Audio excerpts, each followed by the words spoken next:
Everyone, welcome back to your favourite channel Magnet Brains. मैं हूं शिप्रा तिवारी और यहाँ पर आपको बिल्कुल फ्री एजुकेशन प्रोवाइड कराया जाता है ताकि आप अपने लाइफ में बहुत बहुत बहुत अच्छा कुछ कर सके बच्चों।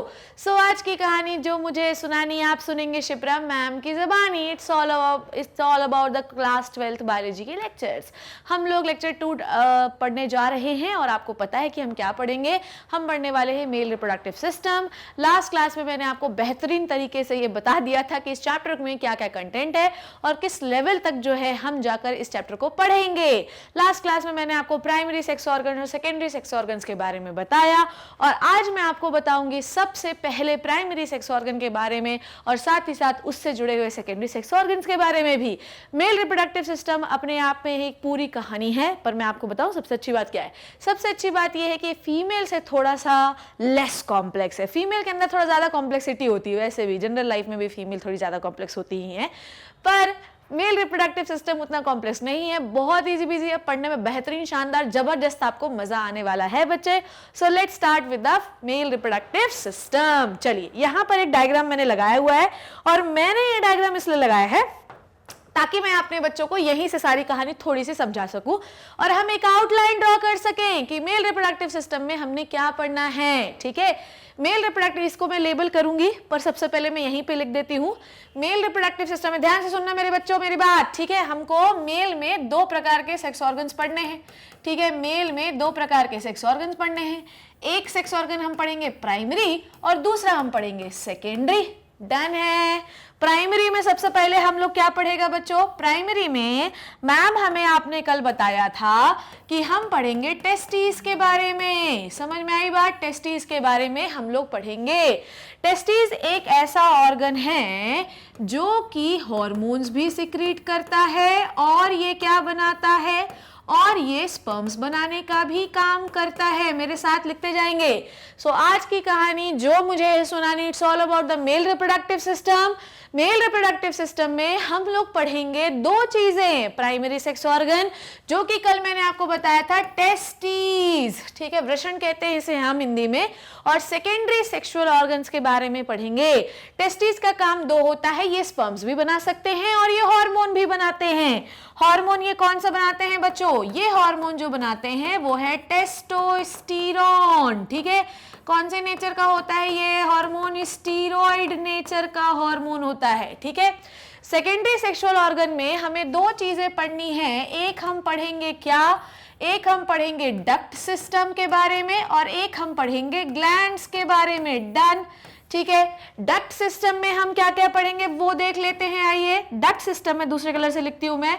डक्ट सिस्टम में सबसे पहले हम जो डील करेंगे वो है वास डिफरेंस। मैं वी बस लिखती हूं क्योंकि लास्ट क्लास में मैंने आपको बताया था। हम पढ़ेंगे वास इफरेंस के बारे में। ठीक है, छोटी स्पेलिंग लिख रही हूं, ध्यान से देखना। वास इफरेंस के बारे में पढ़ेंगे। हम लोग पढ़ेंगे रेटे टेस्टिस के बारे में, रेटे टेस्टिस। उसके बाद will talk about the vas deferens. ठीक है, हम बात करेंगे वास डिफरेंस के बारे में। वासा डिफरेंशिया भी इसे आप कह सकते हैं।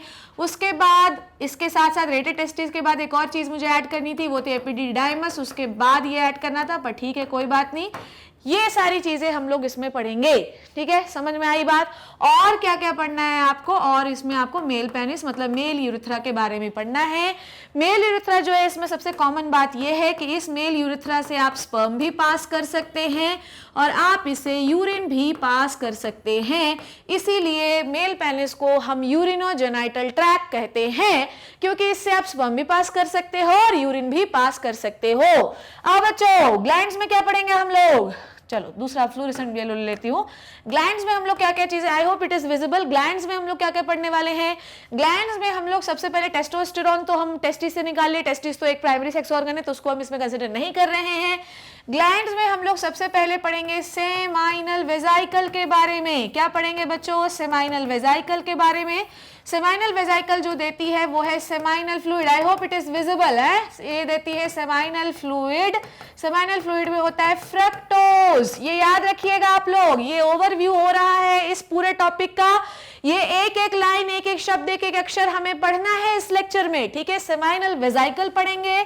उसके बाद हम बात करेंगे प्रोस्टेट ग्लैंड की, ठीक है, जिसमें कैल्शियम होता है, प्रोस्टाग्लैंडिन्स होते हैं, सेमाइनल वेसिकल होते हैं, दो मतलब पेयर्ड होते हैं, प्रोस्टेट ग्लैंड होती है एक, मतलब ये होती है अनपेयर्ड।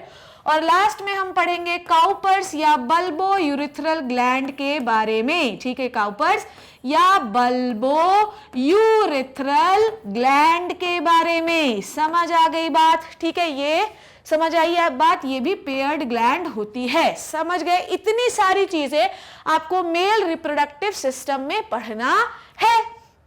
समझ आ गई बात, ये आपका ओवरव्यू डिजाइन हो गया। बताओ, मैंने ओवरव्यू यही आपको बता दिया कि मेल रिप्रोडक्टिव सिस्टम में आपको क्या क्या पढ़ना था, और क्या चाहिए यार, एक ही पैराग्राफ में सारी कहानी ओवरव्यू की क्लियर हो गई कि हमने पढ़ना क्या क्या है। समझ आ गई बात, डन हो गया। इतना सब लोगों ने अपनी कॉपी में लिख लिया, इसमें कोई कंफ्यूजन नहीं होना चाहिए। प्राइमरी कौन है, सेकेंडरी कौन है? प्राइमरी वो होता है जो हमें बर्थ के साथ मिलता है, at the time of birth. ये हमने लास्ट क्लास में पढ़ा था। ये कब मैच्योर होता है? Mature at puberty. कब मैच्योर होता है? प्यूबर्टी के समय मैच्योर होता है। कौन बोलोगे? मैच्योर होती हैं आपके सेकेंडरी सेक्सुअल ऑर्गन्स। समझ में आई बात, डन हो गई इतनी बात, ठीक है। चलिए, अब ये कहानी अपने कॉपी में लिख ली होगी आई होप। कोई भी बच्चा बोर्ड में जो भी मैंने लिखा है एक शब्द भी नहीं छोड़ेगा, क्योंकि जहां आपने एक भी शब्द छोड़ा तो ना तो तुम घर पे नोट्स बना पाओगे और ना तो तुम भैया नीट में जो है मतलब कॉन्फिडेंटली परफॉर्म कर पाओगे। परफॉर्म तो कर सकते हो, परफॉर्म तो कोई भी कर सकता है, ठीक है। सो आप ये कर लिए आपने, ये नोट्स आपके बन गए। I hope it is ready now. अब मैं इसको रब कर रही हूं, चलो बच्चों रब कर दें इसको। चलो, डन हो गया। So let's start with what, एक सेकेंड, ये हो गया आपका, डन हो गई ना इतनी बात। चलो देखते हैं आगे। ये कहानी आपकी introductory part we have completed. अच्छा, किसी को भी अगर ये वाला पार्ट विजिबल नहीं हो रहा है, रे सुनो मेरी बात, किसी को भी अगर ये वाला पार्ट विजिबल नहीं हो रहा है तो टेंशन मत लो, अभी मैं फिर से सारी चीजें लिखूंगी तो टेंशन लेने की जरूरत बिल्कुल भी नहीं है, ठीक है। चलो अब देखती हूं मैं, ये जो पार्ट आपने लिखा है, this is the male reproductive system, ठीक है, ये आपका मेल रिप्रोडक्टिव सिस्टम है। अब इस मेल रिप्रोडक्टिव सिस्टम को मैं कर रही हूं लेबल, और इस लेबलिंग को रखना है याद, क्योंकि ये सारी लेबलिंग आपको पढ़नी है आज, ठीक है। अगर नहीं पढ़ोगे आज तो कर लोगे जीवन बर्बाद, तो नहीं करना है बर्बाद तो आ जाओ मेरे साथ, वाह वाह वाह वाह, ठीक है। चलो शुरू करते हैं, कहां से शुरू करें, आइए देखते हैं। ये है आपका primary sex organ which is called as testis. मैं उधर लिखती हूँ टेस्टिस, क्योंकि इधर साइड बहुत सारी और भी लेबलिंग है। चलो, सो ये है आपका टेस्टिस, ये दिख रहा है आपको। टेस्टिस होते हैं आपके पास दो, ठीक है, ये होता है टेस्टिस। टेस्टिस जिस चैम्बर के अंदर है बच्चों, एक पैकेट के अंदर है, ठीक है। इस थैले को हम कहते हैं स्क्रोटल सैक, ठीक है, या स्क्रोटम कह सकते हैं इसको, ठीक है। अब तुम जो है रिप्रोडक्टिव सिस्टम पढ़ने आए हो, यहाँ पर कोई मजाक तो चल नहीं रहा है, ठीक है, मुझे पता है। तुम जो है 12वीं में पहुंच गए हो, पर जब तुम 6वीं 7वीं में थे तो तुम जो है 12वीं की किताबों पे देखते थे, ओह ये कैसे पढ़ते होंगे, पर कुछ नहीं है यार, बहुत हम डॉक्टर बनने वाले हैं, फ्यूचर डॉक्टर्स हैं, इसमें इतना शर्माना नहीं। और पता है तुम्हें 3 से 4 क्वेश्चन आते हैं इसमें। चलो, टेस्टिस के बाद ये जो आपको फोल्डेड एरिया दिख रहा है, लुक एट दिस एरिया, ये पूरा आपको दिख रहा है ना, ये इसे पता है क्या कहते हैं हम? चलो इसको मिटा देती हूँ, देख लिया ना, ठीक है। इसे हम कहते हैं स्क्रोटम हो गया ये, और ये जो आपको दिख रहा है फोल्डेड एरिया, इसे हम कहते हैं एपिडिडाइमिस, ठीक है, एपिडिडाइमिस। इसका काम होता है स्टोरेज ऑफ स्पर्म, ठीक है। स्पर्म जो टेस्टिस बनाता है, वो टेस्टिस वाले स्पर्म यहाँ जाते हैं, और यहाँ जब टेस्टिस स्पर्म बनाता है तो यहाँ बंद रहते हैं। जैसे छोटा बच्चा पैदा होता है तो उसकी आंखें बंद रहती है ना, तो टेस्टिस जो स्पर्म बनाता है अभी वो मोटाइल नहीं होता, इतना चल नहीं रहा होता, तो एपिडिडाइमिस में हम उसे घुसा देते हैं और थोड़ा सा मोटेलिटी प्रोवाइड करते हैं, उसको परफेक्ट एनवायरमेंट देते हैं। 2 से 3 हफ्ते तक आप, महीनों तक आप इसमें स्पर्म को स्टोर कर सकते हैं, ठीक है। अब ये जो ट्यूब्स देखो यहाँ से जा रही है, ये ट्यूब ऐसे जा रही है ना ऊपर की ओर, इसे हम कहते हैं, ठीक है, इस ट्यूब को हम कहते हैं वासा डिफरेंशिया। डिफरेंशिया इसमें दिखाया नहीं है, पर आपको टेंशन नहीं लेना क्योंकि मैं सब आपको दिखाऊंगी। ये है वासा डिफरेंस, इसको आप वासा डिफरेंशिया भी कह सकते हैं, ठीक है। आइए अब मेरी बात को ध्यान से सुनिए। नाउ अब अगर एक एक करके देखते हैं हम, यहाँ पर लिखा भी हुआ है, देखो ध्यान से। ये जो आपको दिख रही है शेप, ये वाली ग्लैंड, ये देखो, ये इस ग्लैंड को हम कहते हैं बल्बो यूरिथ्रल ग्लैंड, इसी को हम काउपर ग्लैंड भी कहते हैं। उसके बाद अगर आपको ये ग्लैंड दिखाई दे रही होगी, ये चेस्टनट शेप की दिखाई देती है, इस ग्लैंड को हम कहते हैं प्रोस्टेट ग्लैंड। ये देखो, ये प्रोस्टेट ग्लैंड।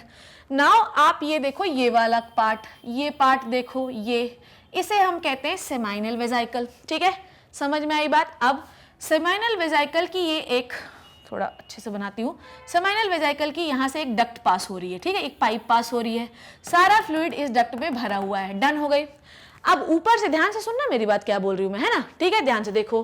अब ये वास डिफरेंस जो है, ठीक है, वास डिफरेंस में क्या पड़े हुए हैं, स्पर्म्स पड़े हुए हैं। ये स्पर्म्स जो है ये जा रहे हैं आपके ऊपर। ठीक है, ध्यान से समझना मेरी बात को। ये ऐसे गए, ऐसे गए, ऐसे गए। ठीक है, और ब्लैडर के पीछे से होते हुए, ब्लैडर के पीछे से, ऐसे पीछे से दिखेगा नहीं इधर, ब्लैडर के पीछे से होते हुए, ठीक है, पीछे से होते हुए ये आ रहे हैं। ये पता तुम्हें इसे क्या कहते हैं हम, आओ, नहीं पता तो मैं यहाँ लिख देती हूँ। इसे हम कहते हैं आपकी इसे हम क्या कहते हैं, आपकी वास डिफरेंस। ठीक है, ये आपकी वास डिफरेंस, ये स्पर्म डक्ट भी कहते हैं। ये आ रही वास डिफरेंस। यहाँ से आपकी ये वाली डक्ट जो सेमाइनल डक्ट है वो ज्वाइन हो गई। सेमाइनल डक्ट जो सेमाइनल फ्लूइड ला रही है, सेमाइनल डक्ट और स्पर्म डक्ट दोनों आपस में ज्वाइन हो गए और इन्होंने एक डक्ट बनाई जिसका नाम है इजैक्यूलेटरी डक्ट। Ejaculatory duct. अब ये इजैक्यूलेटरी डक्ट जिसमें स्पर्म भरा हुआ है, सीमेन भरा हुआ है, ये सब निकल रहा है। और साथ ही साथ प्रोस्टेट ग्लैंड का भी फ्लूइड इसी में भरा हुआ है। साथ में यहाँ से आए तो काउपर ग्लैंड का भी फ्लूइड भर गया और ये पूरा फ्लूइड जो है ये बाहर निकल रहा है। ठीक है, ये सीमेन बाहर निकल गया। ठीक है, ये जो एंड है इसको आप कहते हैं यूरेथ्रल मीटस। यूरेथ्रल मीटस, जहाँ से आपका यूरिन और स्पर्म सीमेन बाहर होते हैं और इसके अकम्पनीड बाय यहाँ पर एक ऑर्गन होता है। ठीक है, इस ऑर्गन को हम कहते हैं मेल पेनिस। ठीक है, this is the male penis. समझ गए। ये सारी चीज़ें आपको पढ़नी है। ठीक है, इस स्ट्रक्चर को मैंने लगाने का एकमात्र औचित्य ये था कि आपको ये समझ में आए कि कैसे कहानी हो रही है। फिर से सुनो मेरी बात। ठीक है, ओवरव्यू समझ लो पहले, ताकि एक एक ऑर्गन को, एक एक अक्षर को पढ़ना आसान हो जाए। So this is the testis. Testes में हमने क्या बनाया है, स्पर्म। ठीक है, इस टेस्टीज में हमने क्या बना लिया, स्पर्म। स्पर्म को मैच्योर होने के लिए हमने इसके ऊपर एक फोल्डेड स्ट्रक्चर में भेज दिया जिसे हम कहते हैं एपिडिडाइमस। ठीक है, एपिडिडाइमस से एक आपकी डक्ट बाहर निकली जिसे हमने कहा वास डिफरेंस। ये वास डिफरेंस ऊपर गई, ब्लैडर के पीछे से होते हुए अब आ रही है। ये ब्लैडर के पीछे से होते हुए vas difference I. Vas deferens से सेमाइनल डक्ट, सेमाइनल ये जो ग्लैंड है ब्लैडर के पास होती है। ठीक है, ब्लैडर के पास ये ग्लैंड दिखाई दे रही है, इसको कहते हैं seminal duct, seminal gland, seminal वेजाइकल कहते हैं इसको। लिख दो, यहाँ पे लिखा हुआ है सेमाइनल वेजाइकल कहते हैं। सेमाइनल वेजाइकल से सेमाइनल डक्ट निकलती है, सेमाइनल फ्लूइड से को लेकर आती है।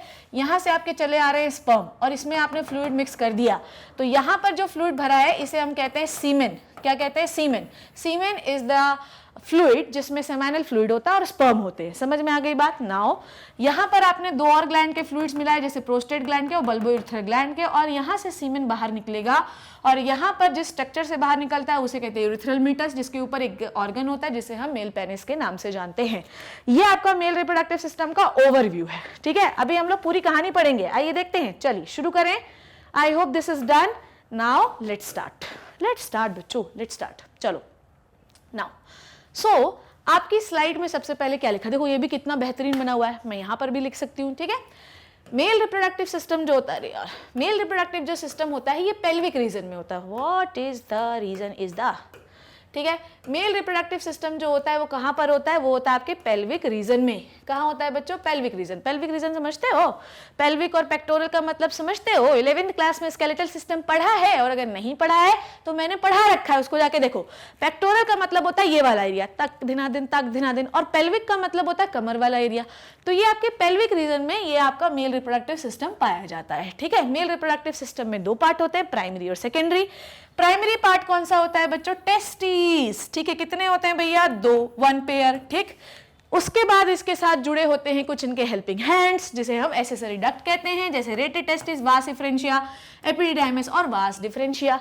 ये सीक्वेंस में लिखा हुआ है। और मैं आपको बताऊं, इस वाले जो आपका मेल रिप्रोडक्टिव सिस्टम है, इसमें नीट में अगर कोई सवाल आना है तो पता कौन सा होगा, नीट में अगर कोई सवाल आना है तो बताओ पैसेज ऑफ स्पर्म क्या होता है, और अगर तुमने गलत किया तो फिर मैं तुम्हें बताती हूँ। ठीक है, now will talk about the glands. ठीक है, ग्लैंड्स है, यहाँ पे ग्लैंड्स बात करूंगी, अभी ये भी बताऊंगी, सारे अभी हमको वापस से लेंगे। ग्लैंड्स में आपको कौन कौन सी ग्लैंड्स पढ़नी है, seminal वेजाइकल, single prostate gland, a pair of Cowper gland, जिसे हम बल्बोयूरेथ्रल ग्लैंड भी कह सकते हैं। तो आपको नंबर ऑफ ग्लैंड्स याद रखनी है कि कौन सी पेयर्ड है और कौन सी अनपेयर्ड है। पेयर्ड कौन सी थी? पेयर्ड है आपकी काउपर्स ग्लैंड और सेमिनल वेसिकल। अनपेयर्ड कौन सी है? Prostate gland. ठीक है, उसके बाद इसके साथ ही आपको पढ़ना एक्सटर्नल जेनिटेलिया, जिसको मेल पेनिस के नाम से जानते हैं। इसको भी हम एक्सेसरी रिप्रोडक्टिव ऑर्गन में काउंट करते हैं। आ जाओ बच्चों, मेरे साथ देखो ध्यान से, क्या बोल रही हूं मैं। एक एक चीज लिखा हुआ है। Look at this, this is the scrotal sac. ये है आपका स्क्रॉटल सैक। ठीक है, अभी इसकी पूरी कहानी सुनाती हूं मैं। उसके बाद ये है आपके 2 टेस्टिस, ये पड़ा हुआ है आपका एपिडिडाइमस। एपिडिडाइमस, उसके बाद ये निकल रही है आपकी क्या, ये निकली आपकी वासा डिफरेंशिया। वासा डिफरेंशिया जो है ये आपके ब्लैडर के पीछे से आ रही है। ये है ये ब्लैडर, ब्लैडर के पीछे से ऐसे हैंग करती हुई आ रही है।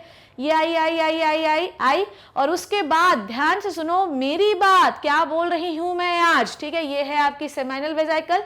ठीक है, सेमिनल वेसिकल, सेमिनल वेसिकल, और ये जो है आपकी सेमिनल वेसिकल से जुड़ गए आपके, और ये इन्होंने क्या बनाया, आपकी इजैकुलेटरी डक्ट, और साथ ही साथ क्या जुड़ी है, प्रोस्टेट ग्लैंड, ये जुड़ी है काउपर ग्लैंड, और इजैकुलेटरी डक्ट सीमेन को लेकर बाहर आ रही है थ्रू द मेल पेनिस। खत्म, ये डायग्राम खत्म। और इसके पहले वाला और बेहतरीन है क्या, मैं बता सकती हूँ क्या, और बेहतरीन है तो बता सकती हूँ। चलो लेट इट बी, अब इससे बेहतरीन तो नहीं था। ठीक, चलो अब आपको मैं थोड़ा सा इसका डेवलपमेंट पढ़ा देती हूँ। एज वी नो दैट कि हमें क्या क्या पढ़ना है इसमें, प्राइमरी सेक्स ऑर्गन और सेकेंडरी सेक्स ऑर्गन। चलो बच्चों, अब सबसे पहले हम लोग बनाते हैं एक एब्डोमिनल कैविटी। ध्यान से सुनना, ये है मेल की एक एब्डोमिनल कैविटी। थोड़ा बड़ा बनाएंगे ताकि सुंदर डायग्राम बना पाए। ठीक है, ये है बच्चों आपकी एब्डोमिनल कैविटी। समझ में आई बात, एब्डोमिनल कैविटी। ठीक है, अब होता क्या है, ध्यान से सुनना, होता क्या है पूरी कहानी में, 7th मंथ तक, टिल 7th मंथ, यहां लिखूं, यहां लिखूं, यहां लिख देती हूं, कहां लिखूं यार, till 7th month, till 7th month testis कहां होता है, testis is in the abdominal cavity. ये आपकी एब्डोमिनल कैविटी है, एब्डोमिनल कैविटी। ठीक है, 7th मंथ तक आपका जो टेस्टिस होता है वो एब्डोमिनल कैविटी में होता है। तो 7th मंथ के बाद वो कहाँ आता है वो देखो। सो अभी आपका जो टेस्टिस है वो आपके एब्डोमिनल कैविटी में पड़ा हुआ है। ठीक है, समझ आ गई बात। और इस एब्डोमिनल कैविटी से भैया एक पाउच जुड़ा होगा जिसे हम कहते हैं स्क्रॉटल सैक। ठीक है, इससे हम कहते हैं स्क्रॉटल सैक। ध्यान से सुनना बात को। ठीक है, ये एक मेम्ब्रेनस पार्ट है जिसे हम कहते हैं स्क्रॉटल सैक, स्क्रॉटम या scrotal sac. Done. 7th month तक आपका टेस्टिस यहां पर है। ठीक है, तो 7th मंथ के बाद क्या हुआ कि टेस्टिस इस जगह पर आ गया। ठीक है, ये क्या है, ये scrotum is the extra abdominal part. Scrotum क्या है बच्चों, एक्स्ट्रा एब्डोमिनल पार्ट। कहानी सुनो आप ध्यान से मेरी। ठीक है, एब्डोमेन के बाहर होता है ये पार्ट। अभी हम सब जानेंगे कि टेस्टिस बाहर क्यों आया, क्या कारण था, क्या कहानी है, सब देखेंगे। 7th मंथ तक आपका पूरी कहानी लिखते जाओगे। थोड़ा और अच्छा स्क्रॉटम बना सकती थी क्या मैं यार, है, और मैम आप बना सकती थी पर आपने कोशिश नहीं की। ठीक है, मैं एक बार और कोशिश करती हूँ, फिर नहीं बनेगा तो फिर मुझे मत बोलना। ठीक है, लो और बुरा बना दिया मैंने, चलो कोई बात नहीं। ठीक है, I think it is good. चलो खैर, उससे क्या लेना, अपने को तो कंसेप्ट समझना है। कंसेप्ट ये कहता है कि 7th मंथ तक आपका टेस्टिस एब्डोमिनल, पेट में, एब्डोमिनल कैविटी में था। ठीक है, क्यों था 7th मंथ तक, क्योंकि यहां पर अभी हमारे पास टेस्टोस्टेरोन नहीं है। यहां पर टेस्टोस्टेरोन नहीं है बेटा। ठीक है, टेस्टोस्टेरोन नहीं है। ठीक है, टेस्टोस्टेरोन ना होने की वजह से आपका जो टेस्टिस है वो कहां पर फंसा हुआ है, एब्डोमिनल कैविटी में। अब क्या हुआ, अब क्या हुआ, 7th month, after 7th month, ठीक है, 7th मंथ के एंड पे या 7th मंथ में ही, आफ्टर 7th, ठीक है, लिख दिया मैंने, मंथ आप लिख लेना। आफ्टर 7th मंथ क्या हुआ, टेस्टोस्टेरोन सिक्रीट होने लगा, टेस्टोस्टेरोन सिक्रीट होने लगा, टेस्टोस्टेरोन टेस्टिस बनाने लगे। तो ये टेस्टिस जो है उचक कर यहां आ गया। अब मैडम यहां तो क्या है ऐसा जो निकल कर बाहर आ गए स्क्रॉटम में टेस्टिस, आओ ना, आओ देखती हूं, मैं बताती हूं। यहां पर होती है आपकी एक canal, and this canal is called as inguinal canal. समझ आई बात, आपके पास यहां पर होती है एक कैनाल, गौर से देखिए, यहां पर है एक कैनाल और इस कैनाल को हम कहते हैं इंग्विनल कैनाल। समझ आई बात, this is called as inguinal canal, inguinal canal. ठीक है, 7th मंथ के बाद जब टेस्टोस्टेरोन सिक्रीट करने लगा तो हुआ क्या कि ये जो टेस्टीज हैं ये यहां से नीचे आ गए। डन, समझ आ गई बात, टेस्टीज जो है वो नीचे आ गए, समझ गए, ठीक, डन हो गई। पर कभी कभी ऐसा होता है कि टेस्टीज डिसेंड डाउन नहीं होते, टेस्टीज जो होते हैं fails to descend down, fails to descend down, ठीक है, ओके। कभी कभी टेस्टीज स्क्रॉटल सैक में नहीं आ पाते, ठीक, नहीं आ पाते, क्या कारण हो सकता है, टेस्टोस्टेरोन नहीं निकाल पा रहे हैं 7th मंथ के बाद तो नहीं आ पाएंगे, ठीक है। इस कंडीशन को मेरे लल्ला मुन्ना बच्चों क्या कहते हैं, इसे कहते हैं हम क्रिप्टो ऑर्किडिज्म, ठीक है, क्या कहते हैं इसको, इसे हम कहते हैं क्रिप्टो ऑर्किडिज्म। समझ में आई बात, क्या बोला मैंने अभी तक, क्या सुना दिया मैंने आपको। नॉर्मली टेस्टीज एब्डोमिनल कैविटी पे होते हैं, 7th मंथ के बाद टेस्टीज चैम्बर पे आते हैं। ये एक मेम्ब्रेनस पाउच है, scrotum is what, it is the membranous pouch. क्या है बच्चों, ये मेम्ब्रेनस पाउच होता है। 7th मंथ के बाद testes will descend down into the membranous pouch and this membranous pouch is called as scrotum. Done हो गई इतनी बात। कभी कभी, अच्छा ऐसा क्यों हुआ, क्योंकि 7th मंथ के बाद टेस्टीज क्या निकालने लगते हैं, टेस्टोस्टेरोन। कभी कभी ऐसा हो कि टेस्टीज टेस्टोस्टेरोन निकाल ही नहीं पाए, तो फिर क्या करेगा, मर जाएगा क्या बच्चा, मरेगा नहीं। ऐसी कंडीशन में हमें टेस्टीज नहीं आ पाने की वजह से इस कंडीशन को हम कहते हैं क्रिप्टो ऑर्किडिज्म। इसके बारे में भी मैं आपको बताती हूँ, ठीक है, समझ आ गई बात। नाउ अब ध्यान से सुनना, इतनी कहानी सबको क्लियर हो गई। 7th मंथ के बाद क्रिप्टो ऑर्किडिज्म हुआ, ठीक है। अब 7th मंथ में अगर टेस्टीज नहीं आए तभी क्रिप्टो ऑर्किडिज्म हुआ। हम ये मान रहे हैं कि टेस्टीज आ गए स्क्रॉटल सैक में, ठीक है, टेस्टीज आ गए भैया स्क्रॉटल सैक में। डन है, बना लूं मैं यहाँ पे टेस्टीज, बोलो ना, बोलो मेरे साथ। यहाँ पर 2 टेस्टीज बना लेती हूँ मैं, चलो बड़े बड़े टेस्टीज बना लेती हूँ मैं। डन, इसमें क्योंकि मुझे और भी चीजें बनानी है, ये मैंने टेस्टीज बना लिया, ठीक। अब सब लोग ध्यान सुनना, थोड़ा सा कलर भी कर लूँ क्या यार, बोलो जल्दी से, कलर भी कर ही लेती हूँ, ठीक है। ये मेरे बन गए 2 टेस्टीज, ये आ गए। 7 टेस्टो बढ़िया था, बच्चा लड़का पैदा हुआ था, लोग खुश थे, उसका टेस्टी स्क्रॉटल सैक में आ गया है। स्क्रॉटल एक मेम्ब्रेनस पाउच होता है। अभी मैं कारण भी बताऊंगी कि स्क्रॉटल सैक में ही आना क्यों जरूरी है, एब्डोमेन में रहने दो, क्या टेंशन है, एब्डोमेन में रहने दो, कोई टेंशन है क्या है? अरे बहुत भयंकर टेंशन है भैया। क्रिप्टो ऑर्किडिज्म जो रहते हैं ना, उनको कहते हैं लोग कि इनफर्टाइल हो गया है अगर टेस्टीज एब्डोमेन में रह जाए तो, ठीक है।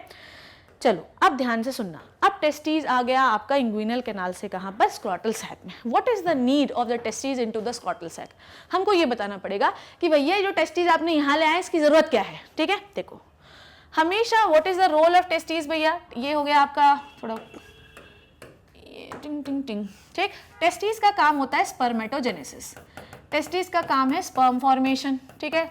स्पर्मेटोजेनेसिस कहते हैं स्पर्म फॉर्मेशन को, ठीक है। टेस्टीज का काम है स्पर्मेटोजेनेसिस। अभी डायमेंशन सब बताती हूँ, ठीक है।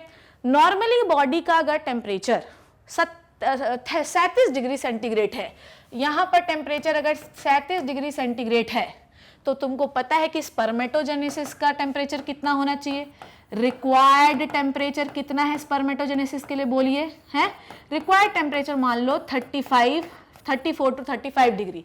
मतलब स्पर्म बनाने के लिए आपको 2 से 2.5 डिग्री कम चाहिए होता है बॉडी टेम्परेचर से। अब अगर 2 से 2.5 डिग्री कम चाहिए तो यहाँ तो ज्यादा है ना, तो फिर कैसे बनाओगे, स्पर्म तो नहीं बन पाएगा भैया। ऐसे तो फिर दुनिया में बच्चे नहीं पैदा हो पाएंगे, बच्चे नहीं पैदा हो पाएंगे तो फिर क्या हो जाएगा, दुनिया खत्म हो जाएगी, फिर क्या होगा, अपन एलियन बन जाएंगे। तो अगर आप चाहते हो कि दुनिया कंटिन्यू रहे तो भैया स्पर्म बनाते जाओ। सो होता ये है कि नॉर्मली बॉडी टेम्परेचर से 2 से 2.5 डिग्री कम चाहिए होता है हमको स्पर्म बनाने के लिए, इसलिए testes will descend down into the scrotal sac. समझ आ गई बात, इसमें कोई कंफ्यूजन तो नहीं। अब अगर बात करूं, अगर मान लो टेस्टीज एब्डोमिनल कैविटी में ही रह गया तो क्या होगा बच्चों, इनफर्टिलिटी। इनफर्टिलिटी क्यों होगा, बोलो इनफर्टिलिटी क्यों होगी, क्या कारण है कि जिसके टेस्टीज एब्डोमिनल कैविटी में ही रह जाते हैं वो इनफर्टाइल होता है, क्योंकि the testes will feel the hyperthermia. Testes को क्या फील होगा, हाइपरथर्मिया। हाइपरथर्मिया ये सब कॉपी में लिखना, नहीं तो बनेगा नहीं। टेस्टीज को क्या फील होगा बच्चों, हाइपरथर्मिया। हाइपरथर्मिया सोचते हो टेम्परेचर इंक्रीज हो जाएगा, टेम्परेचर इंक्रीज हो जाएगा तो स्पर्म नहीं बन पाएंगे और फिर वो मेल कैसा हो जाएगा, बच्चा नहीं पैदा कर पाएगा, इनफर्टाइल हो जाएगा। समझ गए। तो अगर टेस्टीज पेट में ही रह गया तो क्या होगा बोलो, वहां पर टेम्परेचर ज्यादा है, टेम्परेचर ज्यादा है तो टेस्टिस को हाइपरथर्मिया फील होगा, हाइपरथर्मिया मतलब टेम्परेचर ज्यादा, और अगर टेम्परेचर ज्यादा हुआ तो स्पर्म विल नेवर फॉर्म, और अगर स्पर्म नहीं बना तो फिर क्या है, इनफर्टाइल हो गए। समझ गए, ये कहानी समझ गए। मैं इसको मिटाऊंगी, डन, इसको लिख लिया तुमने, ठीक है, इसको मिटा दे हम लोग। चलो बच्चों मिटा लेने दो मुझे, क्योंकि यहीं पर सब कुछ बताना है, तो अगर यहीं पे फिर मैंने मिटाया नहीं तो फिर मैं लिखूंगी कैसे, है ना। चलो ये समझ गए, 7th मंथ में आता है टेस्टोस्टेरोन की वजह से, ठीक है। ये भी मिटा दूं कि 7th मंथ में नहीं आया तो क्या होता है, 7th मंथ तक टेस्टोस्टेरोन नहीं निकलता है। चलो आप समझो मेरी बात, ध्यान से देखना। एब्डोमेन पे होती हैं मसल्स, ध्यान से सुनना है, पहला अपन को पॉइंट क्लियर हो गया है। एब्डोमेन में होती हैं मसल्स, ठीक है, एब्डोमेन हैज द मसल।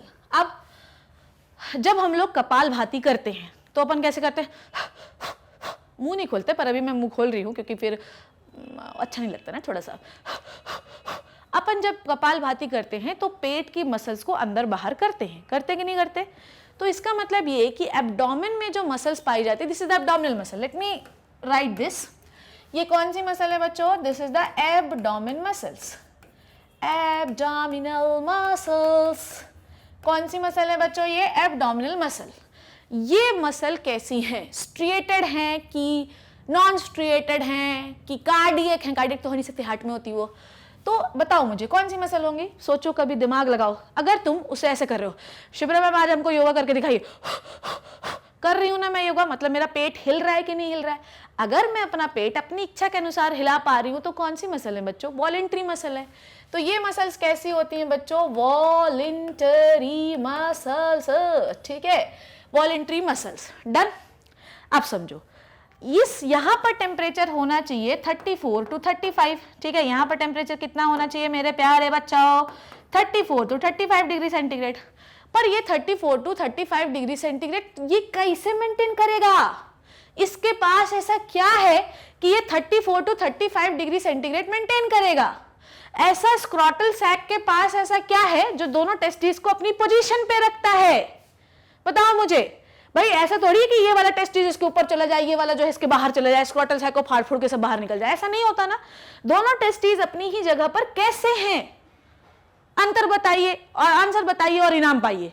तो भैया ऐसा कुछ तो इसके चारों तरफ होता होगा ना। एक तो पैडी टिश्यूज होता है, गुबर्निकुलम, उसके बारे में पढ़ेंगे।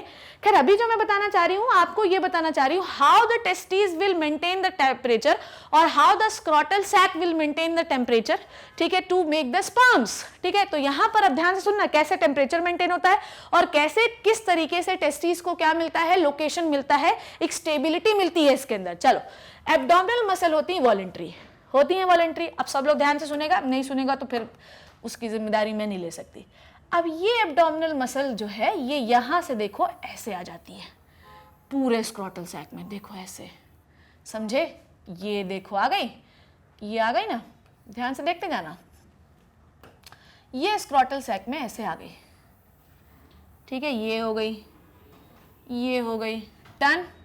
ऐसे ही इधर वाले टेस्टिस के लिए भी यहां से मसल आएगी, it is like that only, ये आ गई बच्चों, थोड़ा सा इसको और दूर बनाना पड़ेगा, ये आ गई बच्चों।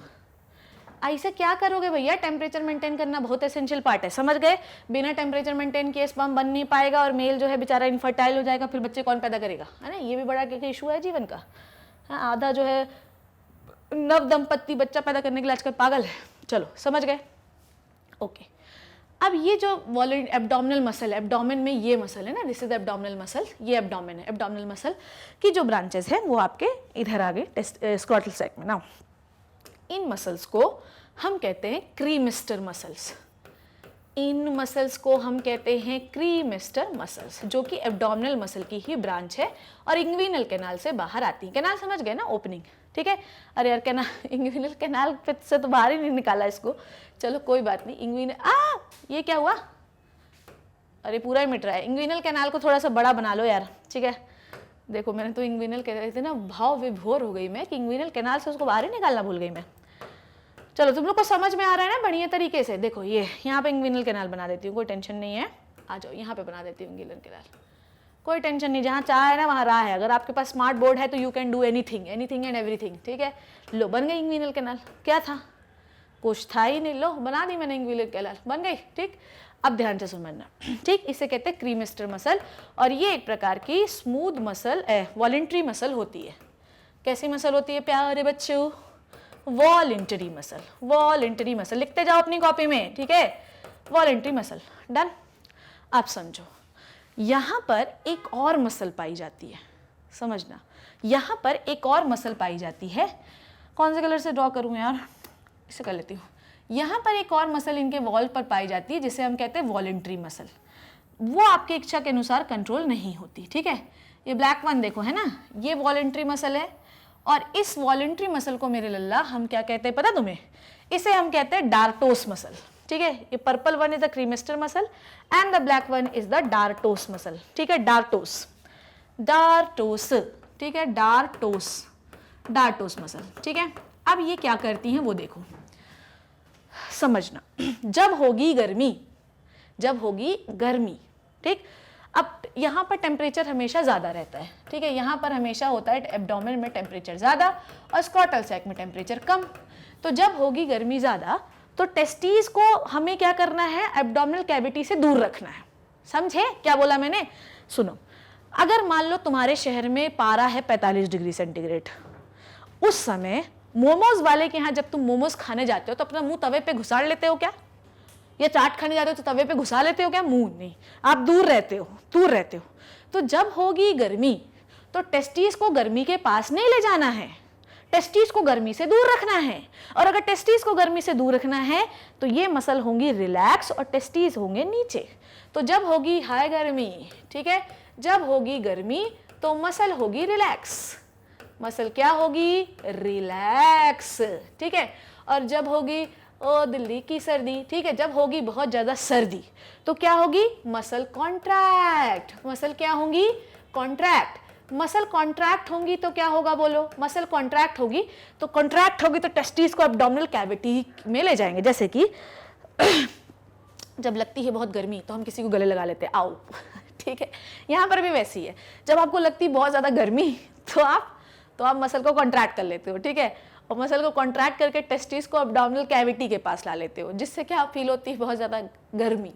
ठीक है, मतलब कि टेम्परेचर अगर यहाँ का बहुत ज़्यादा डाउन होगी ना तो भी स्पर्म नहीं बनेंगे। तो हमें क्या है? टेम्परेचर को मेंटेन करना है। तो बहुत ज़्यादा सर्दी होने पर ये जो स्क्रॉटल सैक के पर मसल हैं ये क्या होती हैं? कॉन्ट्रैक्ट होती हैं और टेस्टिस को एब्डोमिनल कैविटी की ओर ले जाती हैं, थोड़ा यहाँ तक ले आती हैं, जिससे एब्डोमिनल कैविटी की वजह से उसे गर्मी मिलती है और फिर होती है हाई गर्मी और स्पर्म ज़्यादा प्रोड्यूस होते हैं। ठीक है, समझ आ गई इतनी बात? इसमें कोई कन्फ्यूजन तो नहीं है? डन हो गई इतनी बात? नाउ अब होता ये है कि ये जो इंग्विनल कैनाल है, ध्यान से समझना, ध्यान समझना, क्या क्या समझ गए हम लोग?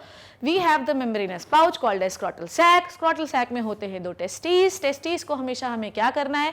We have to place the testes into the position by the help of two types of muscle. Two types of muscle is the cremaster and dartos.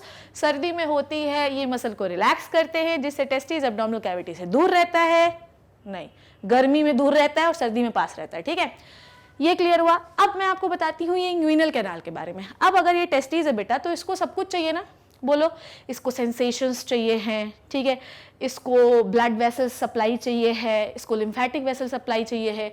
तो होता ये है कि इस इंग्विनल कैनाल से हम बहुत सारी चीज़ों को बाहर करते हैं। ठीक है, इस इंग्विनल कैनाल से हम ब्लड वेसल्स भी लाते हैं। ठीक है, ये रेड रेड ब्लड वेसल बना दूं यार, यहाँ पे क्या थोड़ी बहुत कम जगह दिख रही है। ठीक है, इससे हम ब्लड वेसल्स भी लाते और ले जाते हैं, क्योंकि ऑक्सीजनेटेड ब्लड लाओगे और डीऑक्सीजनेटेड ले जाओगे तो वेन्स को ले जाओगे, आर्टरीज को ले आओगे, तो इससे हम ब्लड सप्लाई भी करते हैं। इससे हम और क्या सप्लाई करते हैं? कौन सा कलर लूं यार, कलर का थोड़ा कमी है यहाँ पे। इससे हम जो है नर्व सप्लाई भी करते हैं और इससे हम लिम्फेटिक वेसल मतलब लिम्फ की सप्लाई भी कर सकते हैं। आई होप कि मैं ग्रीन कलर से बना रही हूँ और इट इज विजिबल।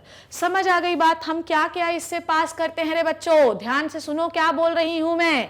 ठीक है, इससे हम बहुत सारी चीजें पास करते हैं। क्या क्या पास करते हैं?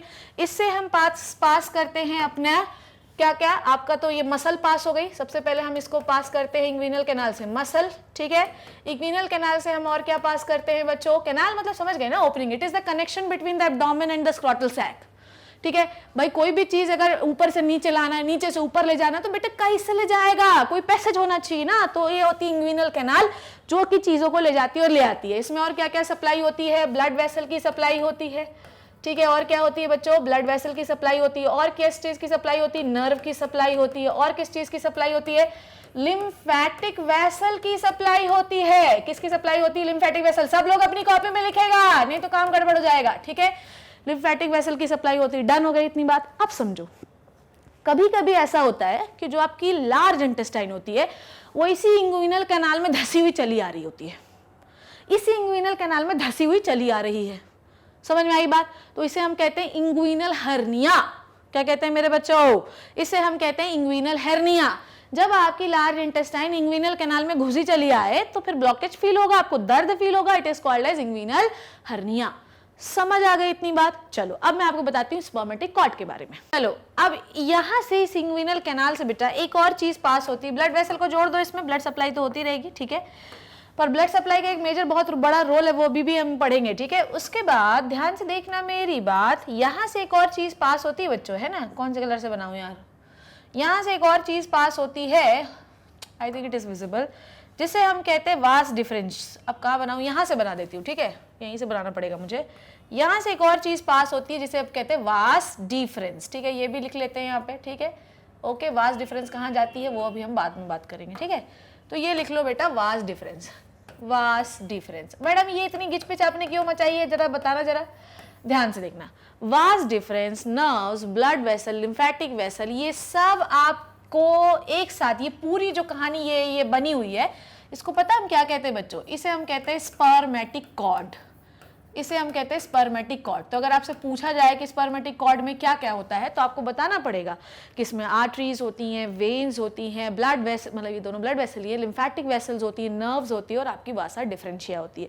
इन सबको कलेक्टिवली जो इंग्विनल कैनाल से ऊपर से नीचे से ऊपर की ओर जा रही हैं, इसे हम स्पर्मेटिक कॉर्ड कहते हैं। अब मैं इसको आई थिंक मैं इसको अब रब कर सकती हूँ, ठीक है। चलो अब मैं इसको रब कर रही हूँ, आई होप कि आपने लिख लिया होगा, ठीक है ना। और मुझे थोड़ा मिटाने दो क्योंकि जब तक जगह नहीं मिलेगी मैं कुछ नहीं कर पाऊंगी, ठीक है। क्रीमिस्टर एंड डार्टोस मसल का भी कॉन्सेप्ट आप समझ गए हो, ठीक है, आप सब समझ गए हो, आप इतने होशियार हो, क्या करूं मैं, ठीक है। अब इंग्विनल कैनाल नहीं मिटाती हूँ ना, इंग्विनल कैनाल रहने देती हूँ क्योंकि ये जरूरत है अपने को, ओके ठीक है। अब ध्यान से सुनना मेरी बात, क्या बोल रही हूँ मैं, थोड़ा सा यहाँ पे भी सफाई करूँ, सफाई करूंगी तभी तो फिर बन पाएगा अपना काम, ठीक। चलो अब ध्यान से सुनना क्या बोल रही हूँ मैं। ये हो गया कि इंग्विनल कैनाल से क्या आता है, कितने टाइम में आता है, क्या कहानी है, ठीक। अब होता क्या है कि ये जो टेस्टिस है आपका, ठीक है, ये ओवल शेप का होता है, डायमेंशन बता रही हूँ, मीजोडर्मली ओरिजिनेटेड होता है।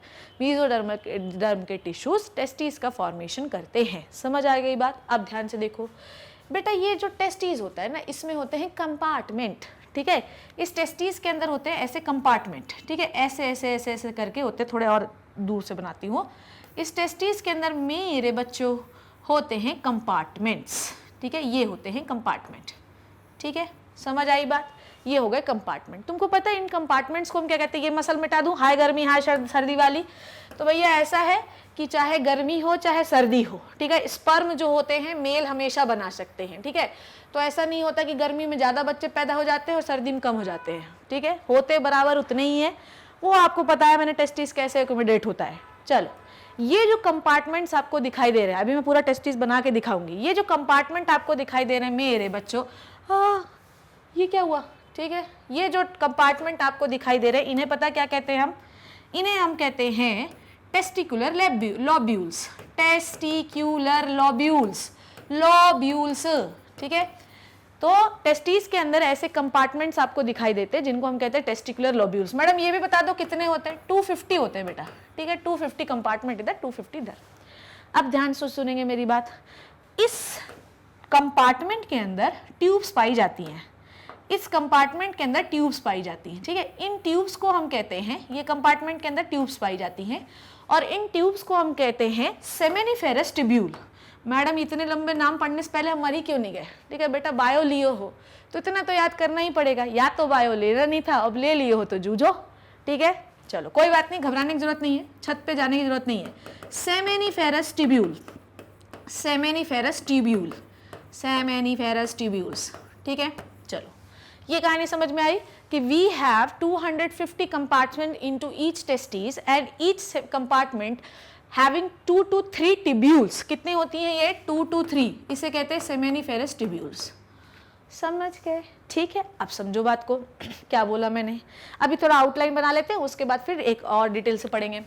इस टिब्यूल का काम क्या होता है? कहाँ लिखूं यार? सेमेनिफेरस टिब्यूल में 2 प्रकार की सेल्स होती हैं। अब यहाँ पे इतनी जगह नहीं है, so I am using this space, abdominal cavity पे लिख देती हूँ मैं, ठीक है। सो सेमेनिफेरस, यहाँ पे लिखो, अपनी कॉपी में लिखो, सेमेनिफेरस टिब्यूल्स जो होती हैं ये क्या करती हैं? ठीक, सेमेनिफेरस टिब्यूल करती हैं भैया स्पर्म फॉर्मेशन, स्पर्मेटोजेनेसिस करती हैं, स्पर्म फॉर्मेशन करती हैं। डन हो गई बात। अभी इसके और भी रोल है क्योंकि यहाँ पर बहुत सारी और सेल्स पाई जाती हैं। स्पर्म का फॉर्मेशन सेमेनिफेरस टिब्यूल ही क्यों कर सकती हैं? है कोई जो है सोहन नाम की टिब्यूल क्यों नहीं कर सकती? भैया इसमें ऐसा क्या है मैडम बताओ? इसमें होते हैं बच्चों जर्माइनल एपिथीलियम, ठीक है, जर्माइनल एपिथीलियम होता है इसके पास।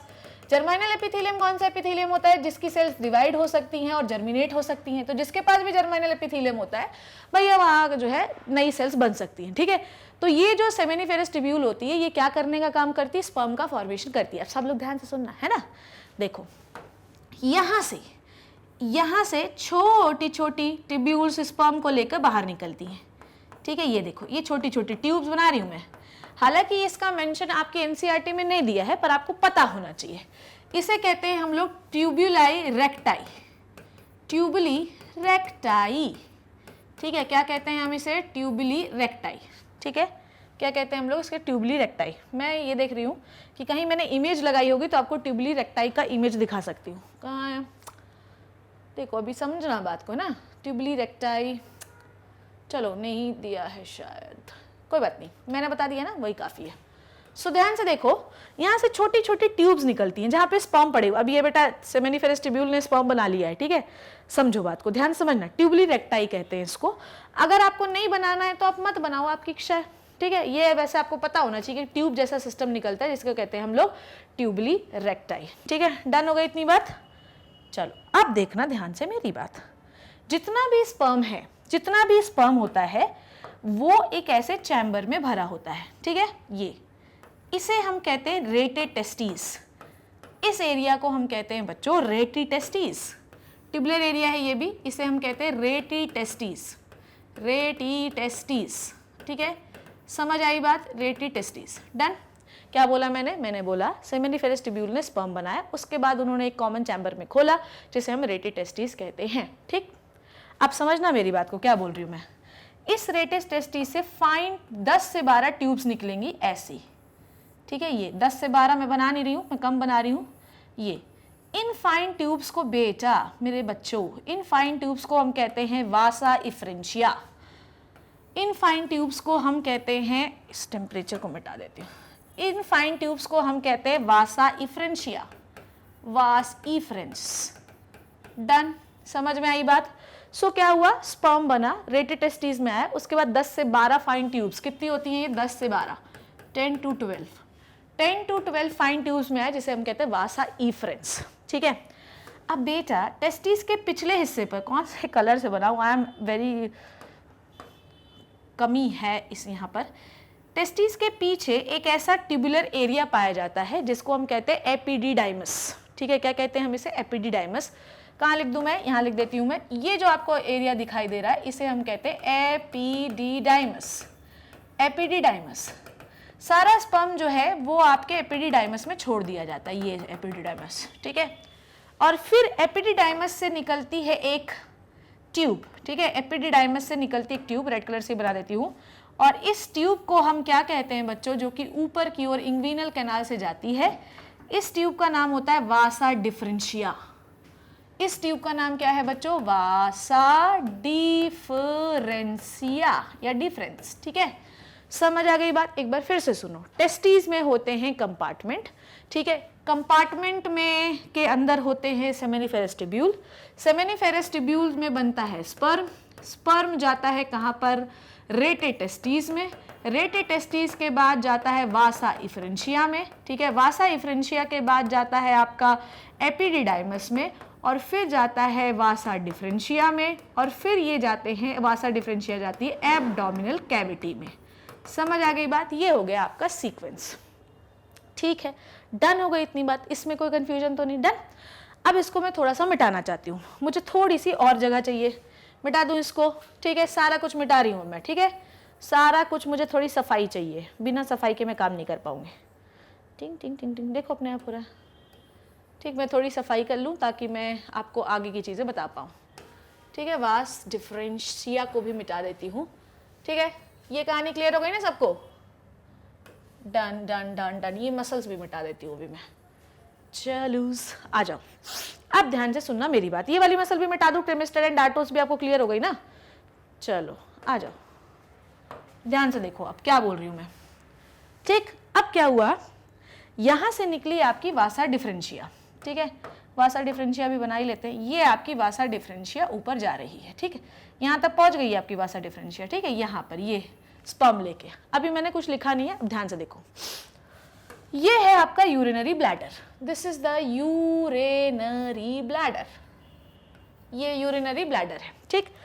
अब हमने ये पढ़ा है कि जो स्पर्म होते हैं और जो आपका यूरिन होता है, जो सीमेन होता है और जो यूरिन होता है, वो सेम पाथवे फॉलो करते हैं, मतलब मेल पेनिस से ही दोनों चीजें बाहर आती हैं, ठीक है, सीमेन भी मेल पेनिस से बाहर आता है और यूरिन भी मेल पेनिस से ही बाहर आता है, ठीक है, ये है यूरिनरी ब्लैडर, ठीक है।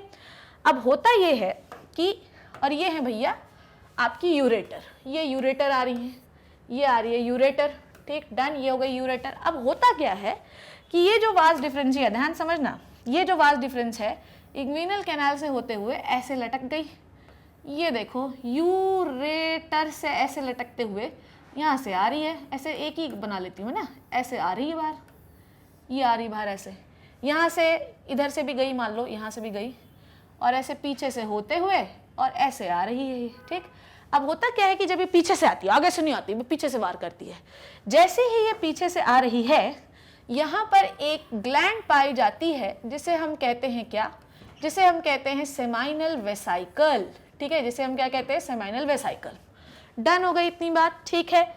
सेमाइनल वेसाइकल लिखूं क्या, ठीक है, सेमाइनल वेसाइकल में एक फ्लूइड भरा रहता है जिसे हम कहते हैं सेमाइनल फ्लूइड, इसे हम क्या कहते हैं, सेमाइनल फ्लूइड। सब कुछ कॉपी में लिख लेना, नहीं तो नहीं समझ में आएगा, सेमाइनल फ्लूइड, ठीक है। क्या समझा आपने, यहाँ से वासा डिफरेंशिया निकली, इंग्विनल कैनाल से ऊपर गई, एब्डोमिनल कैविटी में गई, अब इसको ऐसे यूरिनरी ब्लैडर के आसपास से होकर गुजरना है, पर ये ऐसे नहीं गुजरेगी, ये क्या करेगी, यूरेटर के पीछे से, ध्यान से सुनो, पीछे से, यूरेटर के पीछे से ऐसे आ रही है, जैसे ही ये पीछे से आई, इसके ब्लैडर के पास आसपास क्या होता है, सेमाइनल फ्लूइड वाला एक ग्लैंड होता है जिसको हम कहते हैं सेमाइनल वेसाइकल, जिसे हम क्या कहते हैं बच्चों, सेमाइनल वेसिकल, ठीक है, ओके।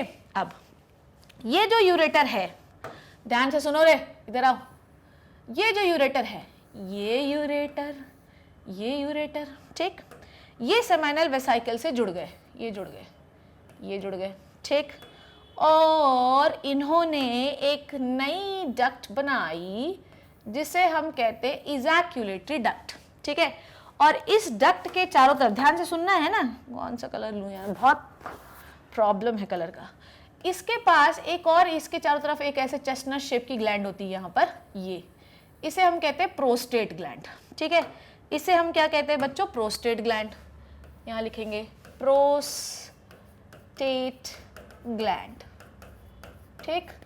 अब बेटा यहाँ से जो डक्ट बाहर आ रही है, इसको हम क्या कहते हैं, इसे हम कहते हैं ejaculatory duct, what we called as, इसे हम कहते हैं इजैक्यूलेटरी, अभी समझा रही हूँ ना, टेंशन नहीं लो, इसे हम कहते हैं इजैक्यूलेटरी डक्ट, ठीक, इजैक्यूलेटरी डक्ट, डक्ट समझो बात को, क्या बोला मैंने, वासा डिफरेंस इंग्विनल का पीछे से यूरेटर के नीचे आ रही है, नीचे आई तो ये सेमिनल डक्ट से जुड़ गई, ठीक, और साथ ही साथ इनके पास क्या, ऊपर से क्या पाया जा रहा है, प्रोस्टेट ग्लैंड, प्रोस्टेट ग्लैंड का भी फ्लूइड उसमें मिल गया।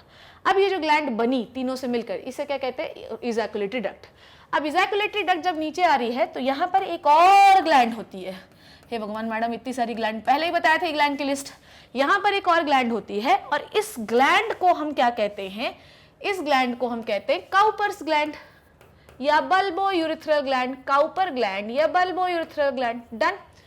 अब जो है ध्यान से समझना, अब ये जो डक्ट है ये कहां से पास होगी, ठीक है, ये पास होगी भैया, ये मिटाना पड़ेगा मुझे, ये पास होगी एक स्ट्रक्चर से जिसे हम कहते हैं मेल पेनिस। ठीक है, ये बना लो यहाँ पे, ठीक, बना रही हूं मैं, ध्यान से देखना। ओके,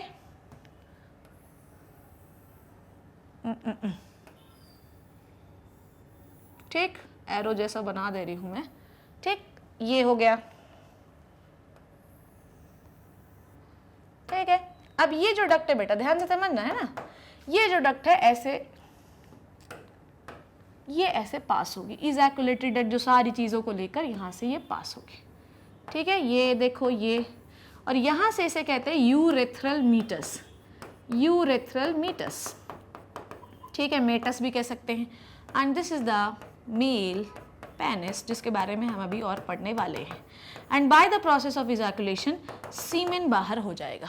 समझ आई इतनी बात? फिर से देखो, टेस्टिस के अंदर है कंपार्टमेंट, कंपार्टमेंट का नाम है लोब्यूल, लोब्यूल के अंदर है टिब्यूल, कितनी? 2 से 3। क्या बनाती हैं? स्पर्म बनाती। क्यों बनाती हैं? क्योंकि उस मैडम उसमें जर्मानियल एपिथेलियम था। स्पर्म बन गए तो स्पर्म कहाँ जाएंगे? At a tubular structure called as rete testis. Rete testis में क्या होता है? रेटेड टेस्टिस में बेसिकली मॉइस्चर एब्जॉर्प्शन होता है, जो भी अनवांटेड पार्ट होते हैं, स्पर्म के टूटे फूटे पार्ट बने होते हैं, वो सब एब्जॉर्ब हो जाते हैं वहाँ पे। उसके बाद जो है जाते हैं 10 से 12 ट्यूब्स में, जिसे हम कहते हैं वासा इफ्रेंशिया। वासा इफ्रेंशिया से कहाँ जाते हो आप? एपिडिडाइमस में। एपिडिडाइमस का क्या काम है वो हम पढ़ेंगे। एपिडिडाइमस के बाद आपका कहाँ जाता है? Vas deferens. वास डिफरेंस के बाद आप कहाँ जाते हो? इंग्विनल कैनाल से होते हुए एब्डोमिनल कैविटी में। एब्डोमिनल कैविटी से आप कहाँ जाते हो? यूरेटर के आसपास से घूम जाते हो। ठीक है, यूरेटर से फिर कहाँ आते हो आप? जब आप नीचे आ रहे होते हो वास डिफरेंशिया, तो वो एक डक्ट से ज्वाइन होती है जिसे आप कहते हैं सेमाइनल डक्ट। सेमाइनल डक्ट जो है ज्वाइन होकर नीचे आई रही होती है, साथ में प्रोस्टेट ग्लैंड उसी के पास पाई जाती है। प्रोस्टेट ग्लैंड भी अपना फ्लूइड उसमें दे देती है। अब क्या बना?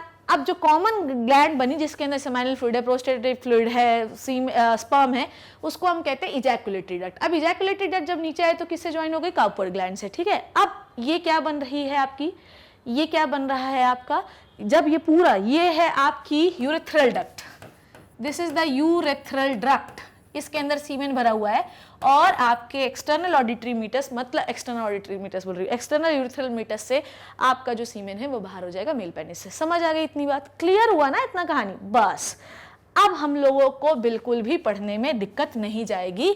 शुरू करते हैं कहानी। बेसिक आप समझ गए हो बच्चों, basic you have cleared, basic आपका पूरा क्लियर हो गया है। अब मैं आपको पढ़ाना शुरू कर रही हूँ। ठीक है, हमको ये समझ में आ गया कि नेसेसरी और एसेसरी पार्ट क्या होते हैं। ठीक है, अभी मेरे को और पढ़ाना है, मेरे को और क्या पढ़ाना है? टीएस ऑफ टेस्टिस पढ़ाना है। ठीक है, वो भी पढ़ा रही हूँ मैं कैसे होते कहानी।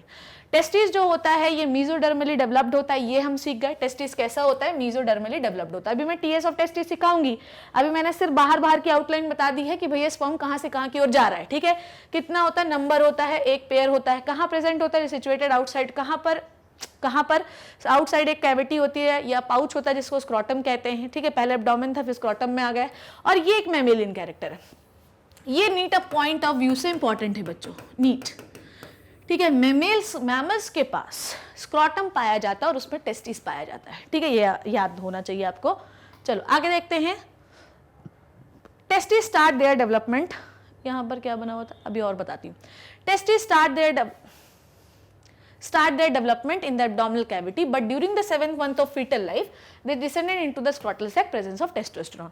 क्योंकि 7 महीने तक, ध्यान से समझना, क्योंकि 7 महीने तक टेस्टोस्टेरोन नहीं निकलता मेरे बच्चों, इसकी वजह से टेस्टिस स्क्रोटल सैक में आ ही नहीं पाता है। ठीक है, hence the testis of the human being is the extra abdominal. ये मैंने बता दिया था, कोई भी चीज अगर एब्डोमेन के अंदर है तब तो इंट्रा एब्डोमिनल है, अगर एब्डोमेन के बाहर आ गई तो it is the extra abdominal. सीधी बात, नो बकवास यार। ठीक है, नाउ इंपॉर्टेंस ऑफ स्क्रॉटम देख लो। Scrotum helps in the maintaining of low temperature. ध्यान से समझना, स्क्रॉटम का मेन काम क्या होता है कि लो टेम्परेचर को मेंटेन करना होता है। 2 से 2.5 डिग्री कम होना चाहिए इंटरनल बॉडी टेम्परेचर से, तभी आपका स्पर्मेटोजेनेसिस हो पाएगा। ठीक है, यहाँ पर मैं तुम लोगों को लेबल करके दिखा सकती हूँ। चलो ठीक है, ये बहुत बेहतरीन डायग्राम है, मैं इसको लेबल करके दिखाती हूँ। देखो, ये देखो ब्लैडर के पीछे से आ रहा है, ये आपके सेमाइनल वेसिकल है, सेमाइनल डक्ट दोनों ज्वाइन होगा। ये आपकी प्रोस्टेटिक ग्लैंड है, प्रोस्टेट ग्लैंड है, वहाँ उसका फ्लूइड भी ज्वाइन हो गया, और फिर यहाँ से आए तो आपकी एक बल्बोयूरेथ्रल ग्लैंड है जो उसमें दी नहीं है पर होती है।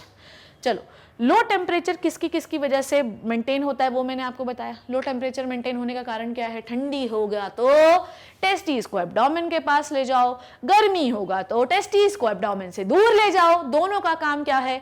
दोनों का जो वर्क है वो कर रही है दो मसल्स, जिनका काम क्या है, नाम क्या है? Cremaster and dartos. ठीक है, समझ में आई बात? Low temperature in the testis maintain by the adipose tissue. Scrotum sac में बहुत सारे फैटी टिश्यूज होते हैं और cremaster and dartos muscle. Done हो गई इतनी बात। आगे बात करें। चलो, इसमें कोई परेशानी तो नहीं है आपको? आगे क्या है? चलो, contraction and relaxation of these muscle decrease and increase the surface area of scrotal walk during winter and summer season respectively. ठीक है, scrotal sac extension of abdominal cavity through the constricted canal called as inguinal canal. ठीक है, scrotum किससे जुड़ा होता है? Inguinal canal से जुड़ा होता है। चलो आओ मेरे साथ, जोर से बोलो जय माता दी। चलो, मैं कवरिंग शुरू कर लूँ क्या? कवरिंग शुरू कर लूँ? कोई प्रॉब्लम तो नहीं है? मैं वही देख रही हूँ कि कुछ छूटा तो नहीं है, otherwise I will start with covering. ठीक है, चलो शुरू करते हैं। ओके बच्चों, शुरू करते हैं। देखो, ध्यान से देखना। आओ मेरे साथ। अब हम लोग एक सेपरेट टेस्टिस का डायग्राम, अभी तो यहाँ पर मैंने पूरा आउटलाइन समझ लिया क्या कहानी है। अब मैं आपको एक सेपरेट टेस्टिस का डायग्राम बताने वाली हूँ। ठीक है, चलो आओ मेरे साथ। सो टेस्टिस का जो शेप होता है, कवरिंग से शुरू करते हैं। टेस्टिस में 3 टाइप की कवरिंग होती है। क्या होती है बच्चों? टेस्टिस में 3 टाइप की कवरिंग होती है। ठीक है, बाहर वाली कवरिंग को हम कहते हैं क्या बच्चों? Tunica albuginea. ठीक है, पर उसके बाहर भी एक कवरिंग होती है। लोग कहते हैं कि उस कवरिंग के बारे में लोग पढ़ते नहीं, पर हम पढ़ेंगे और हम ये बताएंगे कि टेस्टिस में 3 प्रकार की कवरिंग होती है। ठीक है, बाहर वाली को क्या कहते हैं? वो देखो आगे क्या कहते हैं। चलो, अब हम लोग थोड़ा सा कवरिंग देख लेते हैं, कहानी देख लेते हैं। आ जाओ। सबसे पहले विल मेक द टेस्टिस। ठीक है, उसके लिए अपन को बनाना पड़ेगा थोड़ी सी कवरिंग। सो सबसे पहले हम बनाते हैं सबसे पहले will make the outer covering मेरे बच्चों।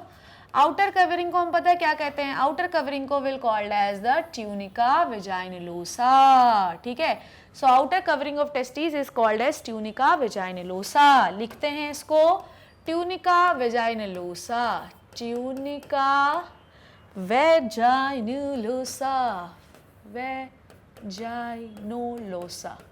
डन। उसके बाद नेक्स्ट जो कवरिंग हम बात कर रहे हैं, नेक्स्ट कवरिंग के बारे में। Next covering is the tunica albuginea. थोड़ा ट्यूनिका एल्ब्यूजिनिया को थोड़ा सा मोटा बना लेते हैं। क्यों? ट्यूनिका एल्ब्यू, अभी मैं सब लेयर की कहानी भी बता रही हूँ। ठीक है, ट्यूनिका एल्ब्यूजिनिया। ठीक है, ट्यूनिका एल्ब्यूजिनिया। ठीक है, चलो लिख लेते हैं इसको भी। Tunica albuginea.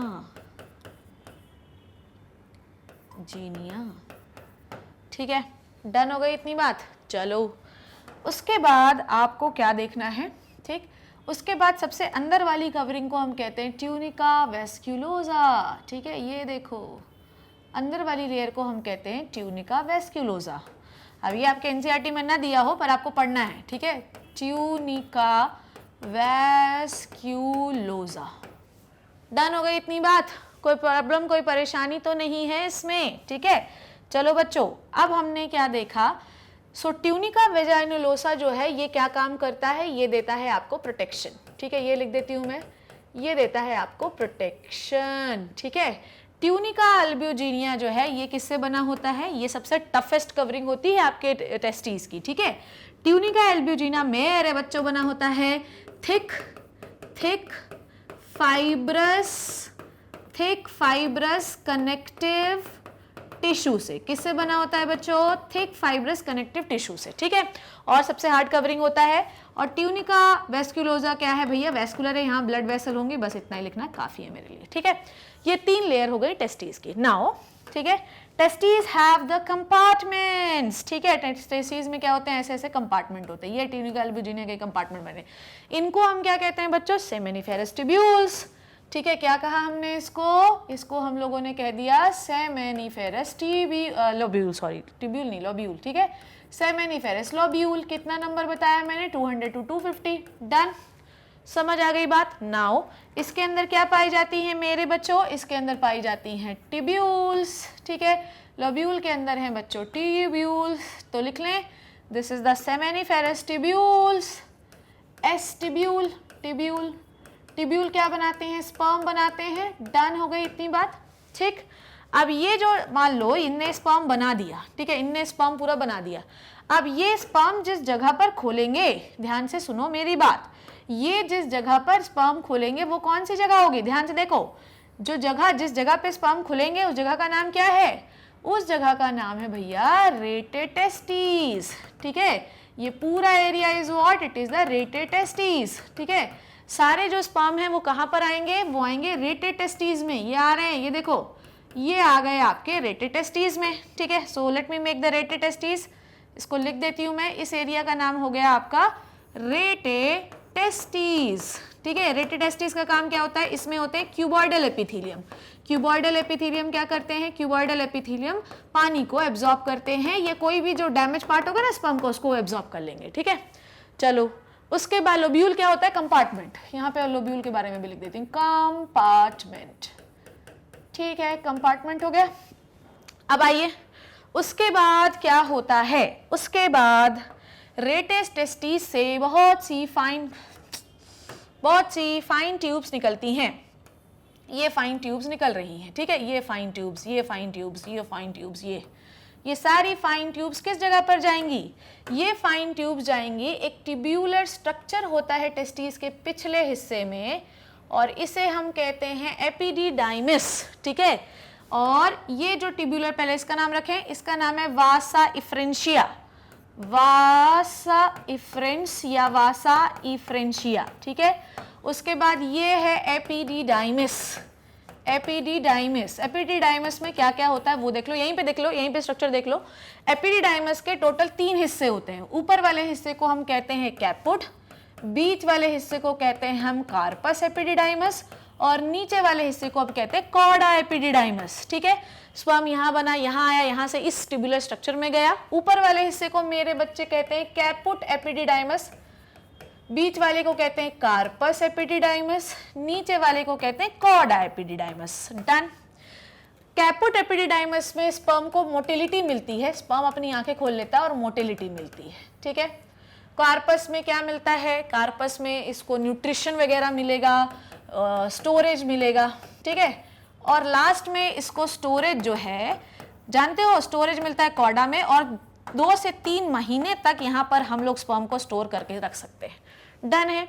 उसके बाद इस एपिडिडाइमिस से एक पाइप निकलेगी जिसे हम कहते हैं, भैया ये ऊपर की ओर जा रही है, इसे हम क्या कहते हैं, वास डिफरेंस, या इसी को हम कहते हैं स्पर्म, इसी को हम कहते हैं स्पर्म डक्ट। डन। क्लियर हो गई, लेयर्स ऑफ टेस्टिस क्लियर हो गई, आपको टेस्टिस का डायग्राम क्लियर हो गया। सो सबसे पहली लेयर हमने कौन सी बनाई बच्चों, सबसे पहली लेयर बोलिएगा, सबसे पहली लेयर है ये वाली, ये रेड वन से जो मैं हाईलाइट कर रही हूँ, ये है आपकी सबसे पहली लेयर। डन है, सबसे पहली लेयर ये है आपकी, ठीक है। ये कौन सी होती है, ट्यूनिका वेजाइनलोसा, इसमें होता है फ्लूइड भरा होता है, तो किसी भी प्रकार का शॉक अगर टेस्टिस में आएगा तो वो अंदर नहीं आ पाएगा।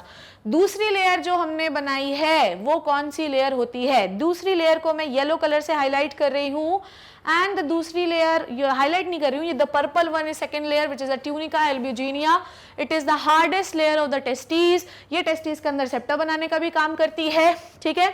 उसके बाद सेप्टा होते हैं सेमिनिफेरस लोब्यूल, उसके अंदर टिब्यूल ने बनाया स्पर्म कैसे बनाते हैं वो भी मैं आपको बताऊंगी, पर वो अभी लेक्चर बहुत ज्यादा बड़ा हो गया तो मैं इसमें नहीं बताऊंगी। उसके बाद third layer is the vasculosa, it is highly vascular layer, क्योंकि आपको पता है कि ऐसा होता है कि भैया स्पर्म बनाने के लिए भी हमको ब्लड वेसल्स तो चाहिए, उनका सप्लाई तो चाहिए, ऑक्सीजन तो चाहिए, नहीं तो स्पर्म कैसे बनेंगे। उसके बाद एपिडिडाइमिस में भेजो वासा इफ्रेंशिया से, फिर उसके बाद वासा डिफरेंस में भेजो, और फिर वो कहानी यूरेटर के पास से सेमेन वेसिकल से जुड़ के, प्रोस्टेट ग्लैंड का फ्लूइड लेके, काउपर ग्लैंड का फ्लूइड लेके पेनिस से बाहर हो जाओ। डन हो गई इतनी बात, ये डायग्राम क्लियर हो गया सबको। आगे बढ़ जाए हम लोग, चलो आगे बढ़ जाए हम लोग, देखते हैं आगे क्या बोल रही हूं मैं। शेप देख लेते हैं टेस्टिस का, ये कैसा है। शेप जो है वो है ओवल, ठीक है, ओवल शेप होता है, 2 होते हैं, डायमेंशन होता है 4 to 5 सेंटीमीटर, 2 to 3 सेंटीमीटर लंबाई और चौड़ाई, वेट होता है 10 से 14 ग्राम, ठीक है। कितना होता है बच्चों, 10 से 14 ग्राम, ठीक है। कवरिंग देखो, कवरिंग तो मैंने तुम्हें 3 बताई है, क्योंकि सबसे डेंस कवरिंग के बारे में हम डिस्कस कर रहे हैं, पर मैंने तुम्हें सारी बता दी बाहर से अंदर की ओर।